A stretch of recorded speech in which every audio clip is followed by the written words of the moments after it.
چند کلیاں نشاط کی چن کر مدتوں محویاس رہتا ہوں، تیرا ملنا خوشی کی بات سہی، تجھ سے مل کر اداس رہتا ہوں۔ کبھی خود پہ کبھی حالات پہ رونا آیا، بات نکلی تو ہر ایک بات پہ رونا آیا۔ ہم تو سمجھے تھے کہ ہم بھول گئے ہیں ان کو، کیا ہوا آج یہ کس بات پہ رونا آیا؟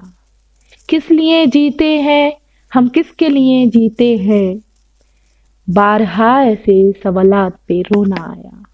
کون روتا ہے کسی اور کی خاطر ہے دوست، سب کو اپنی ہی کسی بات پہ رونا آیا۔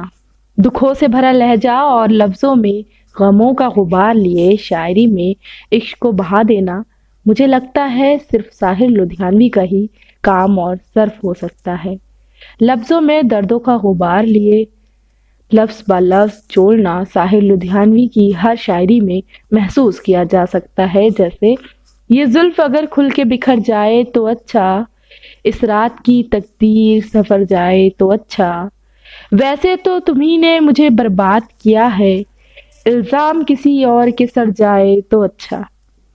ہم بات کر رہے ہیں ہر دل عزیز اور ترقی پسند شاعروں میں شامل ساحر لدھیانوی کی، جن کو ہم نے شاعری کی دنیا سے لے کر فلموں کے گیتوں میں اکثر سنا ہے اور سنتے رہتے ہیں۔ ساحر لدھیانوی کا حقیقی نام عبدالحی تھا اور تخلص ساحر استعمال کرتے تھے۔ ان کی پیدائش 8 مارچ 1921 کو لدھیانہ پنجاب میں ہوئی۔ انہوں نے بچپن اور نوجوانی میں بہت سی سختیاں جھیلیں۔ 1937 میں میٹرک کا امتحان پاس کرنے کے بعد وہ مزید تعلیم حاصل کرنے کے لیے گورنمنٹ کالج لدھیانہ میں داخل ہوئے، مگر اپنی بے توجہی کے سبب وہاں سے نکالے گئے۔ پھر ساحر نے دیال سنگھ کالج کا رخ کیا اور ایک مشقے کے سبب انہیں کالج سے خارج کر دیا گیا۔ ان سب حالات کے بعد ساحر لدھیانوی نے شاعری کو ہی اپنا اوڑھنا اور بچھونا بنا لیا۔ ساحر لدھیانوی کا طالب علمی کے زمانے میں ہی شاعری مجموعہ تلخیٰ شائع ہو چکا تھا، جس نے اشاعت کے بعد دھوم مچا دی تھی۔ ساحر کے اس مجموعے میں جذباتی، رومانی اور انقلابی شاعری کا دلچسپ امتزاج پایا جاتا ہے۔ اس مجموعے کے کچھ اشعار آپ کی نظر ہیں۔ ایک شہنشاہ نے دولت کا سہارا لے کر، ایک شہنشاہ نے دولت کا سہارا لے کر، ہم غریبوں کی محبت کا اڑایا ہے مذاق۔ ساحر لدھیانوی کا گھرانہ علم و ادب سے دور تھا۔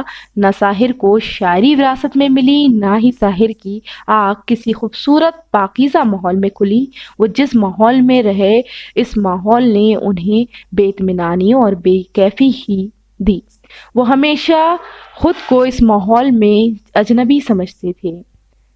ہزار برگ گرے لاکھ آندھیاں اٹھے، ہزار برگ گرے لاکھ آندھیاں اٹھے، وہ پھول کھل کے رہیں گے جو کھلنے والے ہیں۔ ساحر لدھیانوی کی زندگی کا سفر تب شروع ہوا جب ان کے جاگیردار والد صاحب نے 3-4 برس کی نوعمری میں ہی ساحر کی والدہ اور ساحر کو گھر سے نکال دیا۔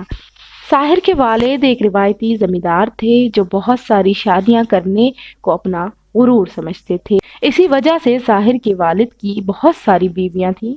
ساحر لدھیانوی کی زندگی کا سفر لدھیانہ میں ریلوے لائن کنارے کے چوبارے سے شروع ہوا اور ممبئی میں سمندر کے کنارے ایک فلیٹ میں ختم ہو گیا۔